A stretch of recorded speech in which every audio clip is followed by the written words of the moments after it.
today's part with the following interruption for a public service announcement.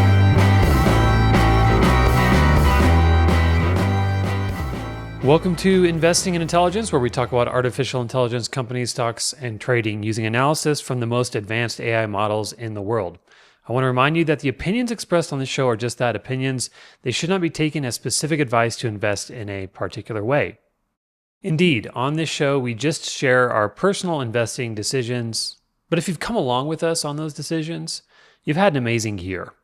If you've come along with us, then you're also up 90% in Micron, 80% in Pure Storage, 100% in Broadcom, 82% in Vertiv, 235% in Nebius, 213% in Applied Digital. I could go on and on.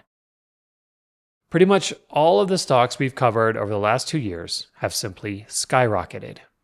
Even our recently covered stocks have gone parabolic. For example, just look back 2 episodes to our June 17th show where I covered Seagate and Western Digital. That podcast was our most downloaded episode ever, which makes me very happy since Seagate is up 49% since then and Western Digital is up 65%. Of course, we own Oracle too, which missed on earnings this past week and then proceeded to jump 55% based on their predictions of future demand for their AI compute. Oracle. Why would we own the third best AI cloud compute provider when instead we could own even more Microsoft? Well, because we believe in AI so much that we predicted Microsoft wouldn't be capable of providing all the compute that was necessary, and companies like Oracle and CoreWeave would need to make up the slack. Indeed, we bought CoreWeave at IPO when CNBC analysts and even the expert tech podcasters like Chip Stock Investor proudly proclaimed they were not going to buy CoreWeave. Ouch. And after all the success that investors like us have had in AI stocks, when you tune into CNBC these days, pretty much all they're talking about is our stocks. That being said, there are certain things that CNBC can't tell you about. It's a well-kept secret that CNBC actually discourages its hosts from discussing stocks below a certain market cap on air, although that exact market cap has changed with time. Suffice it to say, they don't want you to know about WhiteFiber. You've probably heard about 2 other of our data center stocks, Applied Digital and Nebius. And if Applied Digital is your small data center play and Nebius is your foreign data center play, WhiteFiber has a little bit in common with both of them. That's because WhiteFiber's biggest data center is in Montreal, Canada, and they're a small and new AI compute provider. WhiteFiber is the 3rd AI data center company to spin out of crypto. So CoreWeave was originally named Atlantic Crypto, Applied Digital started as Applied Blockchain, and WhiteFiber comes from Bit Digital. So when AI compute needs started to skyrocket with the release of ChatGPT, these companies had a natural leg up due to their experience in crypto mining, which uses similar technology to AI training and inference. But you haven't heard of WhiteFiber yet for 2 reasons. Firstly, it's just so small, and secondly, it just IPO'd about a month ago. And no, it's not a SPAC, it did a real IPO.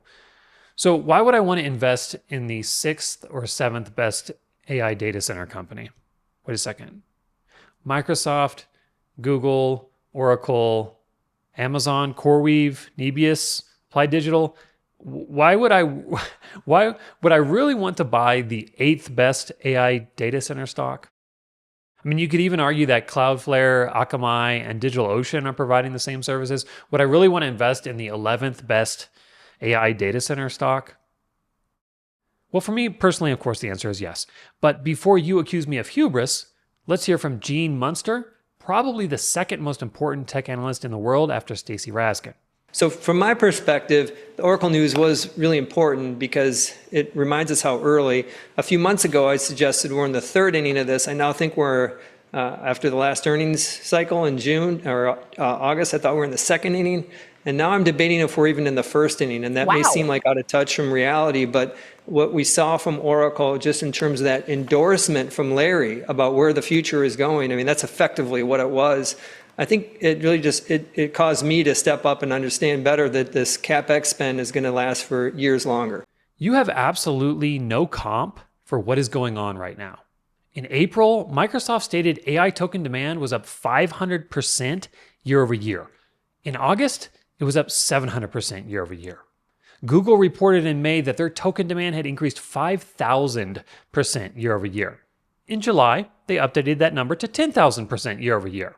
Nothing comparable to what's happening right now has ever happened before, because we have never invented a technology that is a replacement for human beings. We have never invented a technology before that replaces the entire film industry. So do I think there's still some demand left over for little WhiteFiber? Oh, yes, I do. And it just happens I'm not alone. Only 6 analysts cover WhiteFiber, and they all have rated it a buy. WhiteFiber is currently priced at $20 per share. Needham is at $34 price target. B. Riley Securities also has a $34 price target. And the lowest price target is from Macquarie, which is at $28. But let's break down why 100% of analysts covering WhiteFiber are bullish, because it's not even a profitable company yet. But that's kind of reason number one, because analysts expect that next year it will flip profitable. And historically, it can be attractive timing to get in on a stock right when it flips profitable, or like right before. So they're moving towards profitability so quickly because their revenue is up 105% year over year. And here's the best part. In 2026, they're planning to open a new big data center, not in Canada, but in the US, more specifically in North Carolina. And they've already secured 99 megawatts of electricity from Duke Energy to power the new campus.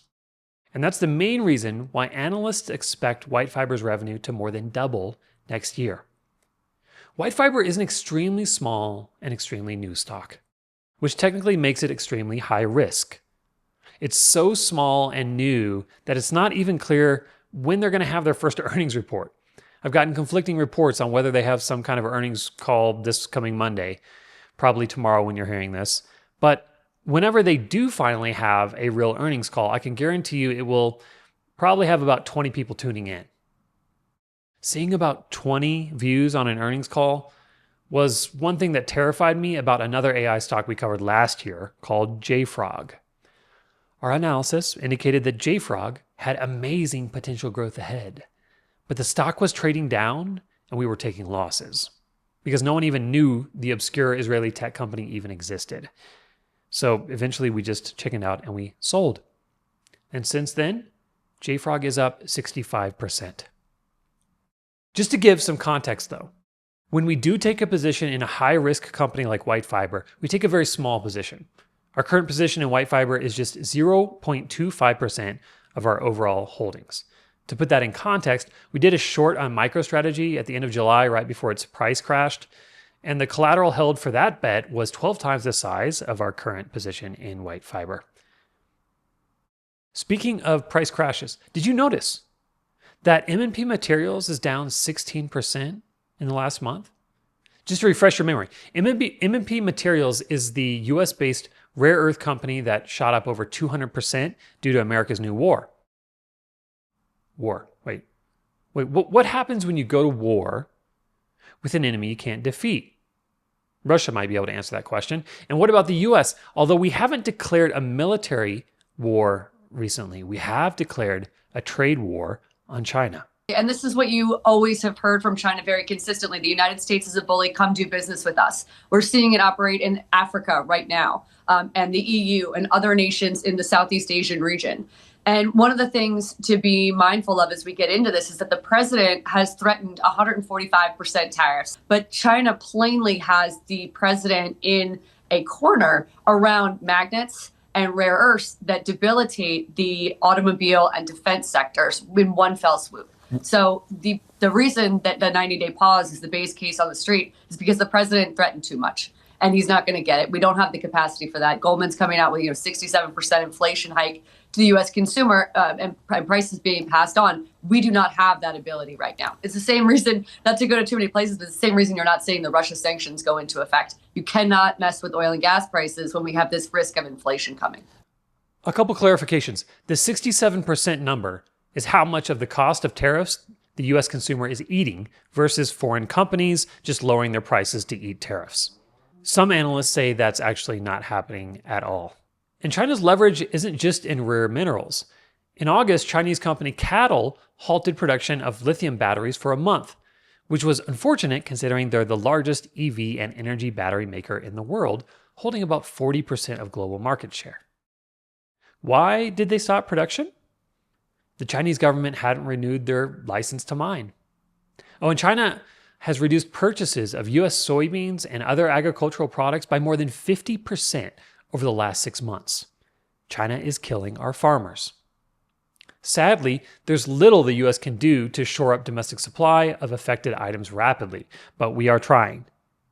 Here's a new company that's investing in making rare earths domestically. I went to Harvard Business School. I started thinking about what are the critical components that will define the 21st century technology race. And what I learned and what I realized was it's 3 components. It's chips, batteries, rare earth magnets. And the way that I like to think about it personally is if you think about your own body, a semiconductor is like your brain, a battery is like your heart, and a rare earth magnet is like your spine. It converts electricity into motion. Everyone was focused on semiconductors and batteries, which are important, which we need to fix, but no one was paying attention to the third leg of that stool, the rare earth magnets. And if we don't onshore, if we don't have availability of all 3, we're not going to be able to deliver on the technologies that we need: drones, robotics, data centers, defense applications. What do you do with the cash? Tell me about your scaling ideas. So what we're going to do is we are going to go and build our commercial facility with several hundred tons online over the next couple of years and several thousand tons by the end of this decade. It's important to realize 77% of our rare earth supply comes from China, and only 10% of our supply is produced domestically. As you heard, this new rare earth company really won't scale up until 2019. What that means is, until 2019, MP Materials has a near absolute monopoly on domestic rare earth supply. So should you buy MP Materials? It's difficult to calculate the PE ratio for MP Materials since it hasn't made a profit the last 4 quarters. If you use the expected earnings for next quarter, their current PE would be close to 200, and their forward PE for next year would be close to 90. That's for a company that had a PE of 13 just a year ago, which is probably the correct PE for a company in this industry, assuming we're not in a trade war with China, which we are.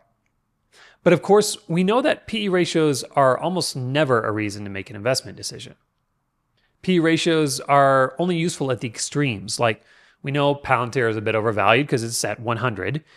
And if you watch back to our episodes last year, I was telling everyone to buy SMCI when it was at a PE ratio of 6. It's up over 100% since then. But MP Materials is up 360% over the last year. And 19% of the total shares of MMP are shorted, so some keen traders are eyeing a big decrease. But I still haven't answered the question, is MMP still a buy? We use ChatGPT-5 Thinking, the world's most advanced reasoning model, to inquire about MMP's earnings runway. GPT-5T indicated there is a highly positive 3-year runway to better earnings, especially since Apple is partnering with MMP and the US government has set a floor price for the materials that MMP mines. Not to mention, they're not just a mining company anymore, but are actually aiming to produce magnets. ChatGPT also mentioned there's another publicly traded company slated to begin producing magnets in the next year in the US. And its stock hasn't blown up as much as MMP. The ticker is USAR, and that's for USA Rare Earth Inc.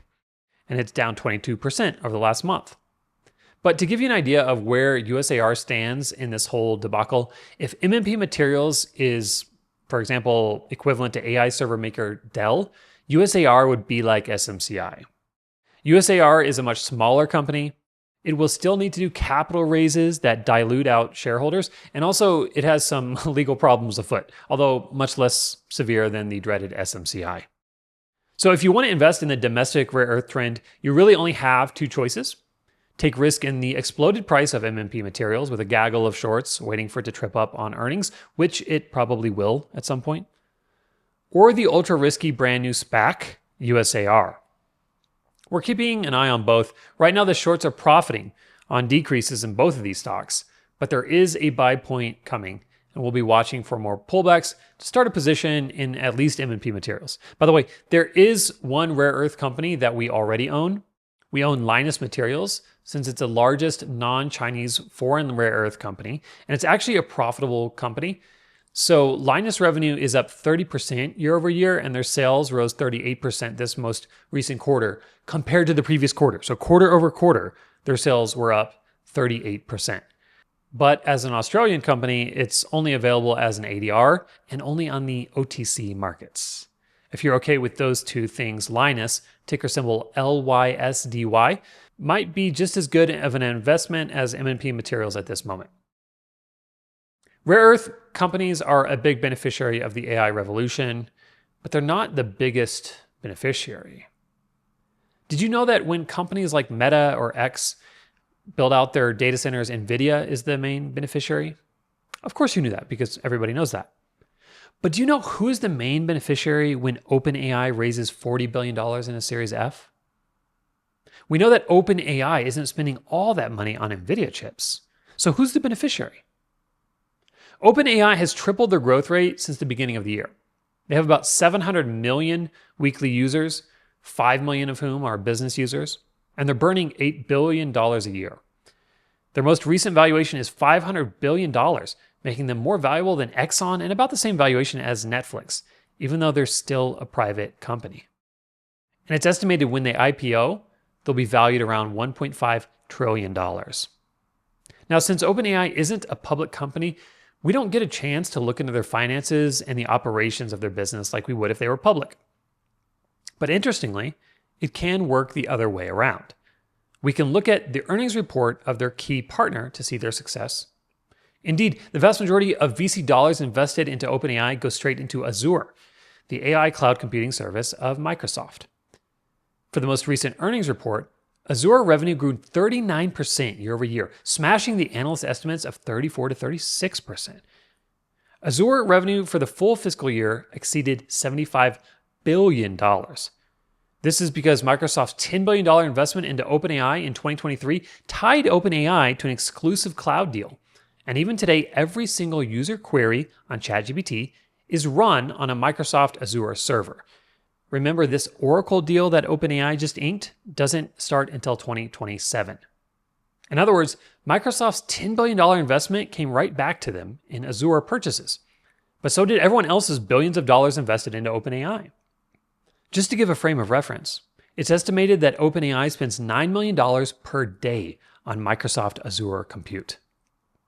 Using a mix of publicly available data on LLM usage, we were able to calculate that about 75% of all major LLM queries are run on Microsoft servers. And the rest, the remaining 25%, goes to Google, Amazon, and last and also least, Oracle. xAI primarily uses its own in-house chips along with some Oracle AI cloud. And Anthropic initially used Google for most of its AI compute, but reportedly they've moved more towards Amazon Web Services recently. But that wasn't enough to help AWS in Amazon's most recent quarter. And remember, we can learn about the one from the other. So if AWS is the primary compute engine of Anthropic, and AWS is growing at 17% per year versus Microsoft Azure's 39%, and Google Cloud's 32%, I wouldn't be putting my VC dollars into Anthropic. So would I instead put my dollars into a public company like Google? A new study from the Pew Research Center found that when someone searches on Google and an AI summary appears, only 8% of users still click on traditional blue links that the advertisers are paying for. Their study found that Google's integration of AI into search is cutting in half the traffic going to their advertisers. Of course, AI overviews list links for sources, but only 1% of users clicked on a source mentioned at the end of the AI summary in this study. Of course, we got this study from an independent research center. Google doesn't want you to know all this. Google also doesn't want you to know that less and less people even make it to Google because they're getting their info from ChatGPT. By the way, you probably can't see it coming right now, but I can see it. Eventually, after you perform a ChatGPT query, in some chats, an unambiguous button will appear giving you a link to a product or a service related to your ChatGPT conversation. And since it will use AI and understand you intimately, you'll probably click on that advertiser link frequently. Once OpenAI releases paid ads, and they will, it's over for Google. I can tell you, as a small business owner, I would immediately reduce my ad spend on Google and apportion some of that to ChatGPT ad spend. And so would everyone else. Now, sometimes I take things I hear from expert financial analysts, and other times I come up with things completely on my own, like what I just said. And then I happen to hear a financial analyst who has the same idea afterwards. So if you think I'm just some kind of rando who accidentally made incredible returns by incidentally buying all the right AI stocks at exactly the right time, here's an official ordained analyst from CNBC saying exactly what I've been saying on this show for about 2 years now. Google, we all understand, and I think you talked about the sum of the parts argument, that they have all these wonderful properties that should be standalone. YouTube, Waymo, Google Cloud, they should be selling TPUs. They'd be the number 2 provider in that market. But realistically speaking, that negative catalyst to Google hasn't happened yet. It wasn't about the DOJ. The negative catalyst that we need to be aware of is the day ChatGPT turns on ads. Because ChatGPT within a year is going to have 1 billion MAUs.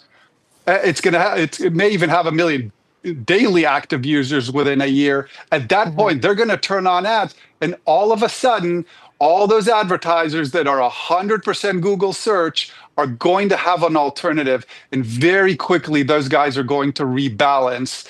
And so there really is still a threat to Google search. They are so much better off spinning off those rest of the businesses. All those businesses I mentioned would be the leaders in their category. So I know Google has made a bit of a recovery. It's come back a little bit over the past months. But when I look at the 7 most valuable companies in the United States, some of them just seem to me like they don't belong.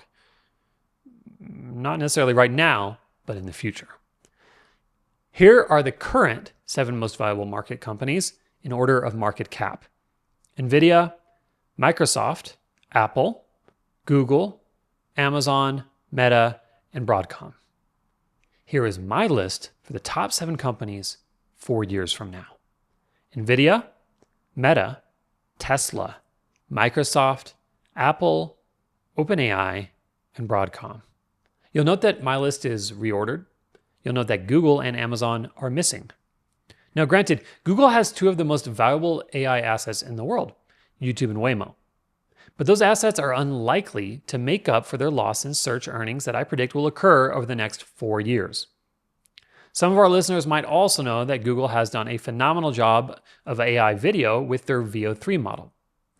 The only problem is that open source Chinese models are actually better, and anyone doing AI video on a professional basis is using those instead. Amongst the CEOs of these new 7 greatest companies are some vicious dudes. Mark Zuckerberg has been steady stealing top AI talent from Google, OpenAI, and everywhere else. And Elon Musk has released the most unfiltered AI models the general public has access to. After I read the accusations of Sam Altman's sister against him, I couldn't really feel he was a good guy anymore either. That's why I'm calling my top 7 stocks for the next 4 years not the Magnificent 7, but the Maleficent 7. Do you remember a couple years ago when ChatGPT first came out and all the talk in the media was about the dystopic AI future and how it would change everything and maybe even end everything?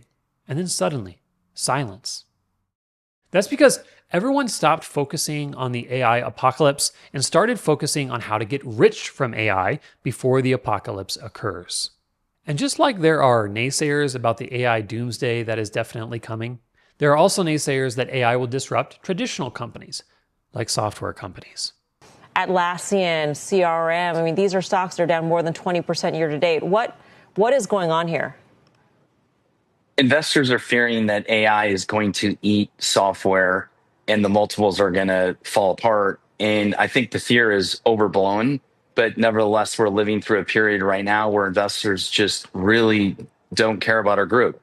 They care about one area in tech, and that's infrastructure for AI. You look at NVIDIA, Oracle, Microsoft, many of the big platforms that provide infrastructure for anything AI are doing well, and then there's nothing left. Everything else has been wrecked. It has been a winner of only a few, and there's a laundry list of many losers year to date in many of these stocks. And it's really just rides around the simple fact that investors think that all categories of AI, whether it's apps, infrastructure, security, vertical apps, they're all going to get AI'd, and there's going to be a simple prompt bar. We're going to say create a custom coding app for my car business or whatever you want to build. And I think that's just simply wrong, and it's a misunderstanding of how software is built and maintained. I hate to disappoint you, sir, but AI is going to eat money.com for its breakfast. On August 22nd, Elon Musk posted saying he's starting a new division called MacroHard, which is a strictly AI software company. He wrote, "In principle, given that software companies like Microsoft do not themselves manufacture any physical hardware, it should be possible to simulate them entirely with AI." What's funny is that Chamath actually already started this MacroHard company like a year ago. And if you think all this software replacement talk is just venture capitalists trying to drum up support for futureless companies, go watch last week's video from YouTuber Matt Wolf. In a 20-minute video, Matt actually made 3 popular softwares with simple AI tools like ChatGPT and Claude. Monday.com, breakfast. Lunch is Adobe, dinner is probably ServiceNow or Salesforce. That analyst clearly hasn't heard of Lovable, which is an AI app that can make you a Monday.com if you ask it to politely. When asked about what software companies might be safe from AI, this analyst responded with Oracle, which ironically is a key player in the AI build-out that he criticized. One small software stock that he overlooked is Cloudflare. Rather than allow AI to run it over, Cloudflare is rapidly finding ways to position itself as a key AI infrastructure. As one example, Cloudflare has tools to block AI bots that scrape data for the training of AI models. In the cat and mouse of AI data scraping, Cloudflare is becoming an essential tool for websites. Cloudflare is one of our small positions, and we understand it will never be as big as Microsoft or OpenAI. Actually, as an ironic metaphor, a recent Matt Wolf video showed an AI agent actually clicking in a Cloudflare box to confirm that it wasn't a robot. And also, at a certain point, you just have to question the business model of a company if they've been unprofitable for the entire 6 years since they IPO'd. I mean, WhiteFiber IPO'd a month ago, and they're planning to be profitable in a year. In the end, never feel guilty to go big with your choice of market cap. I do believe a recession will ultimately come due to job losses from AI, but it might be years away when big companies like Microsoft need less employees and small companies like Monday.com don't need any employees since they're filing for bankruptcy. But when that AI recession does eventually come, these Maleficent 7 will still be making hordes of money from causing the recession. It will be reminiscent of the subprime mortgage crisis, where financial speculation like risky lending and mortgage-backed securities ultimately led to the downfall of all risky assets. A recurring theme I keep hearing is that in the age of AI, skilled physical labor will be worth more than knowledge work, and capital will be worth more than all labor. So I think the AI story, I wrote about this at CFR's website earlier this week. It's not just AI hurting jobs next year. It's AI investments companies must make that are increasing their costs. They need to offset that because they're keeping a close eye on budgets right now. And how do you offset that is personnel. So I think AI directly and indirectly is going to lead us to more job cuts next year at the same time that the curve is steepening. I think Wall Street obviously has been very excited about AI. There are air pockets where the productivity has been very clear.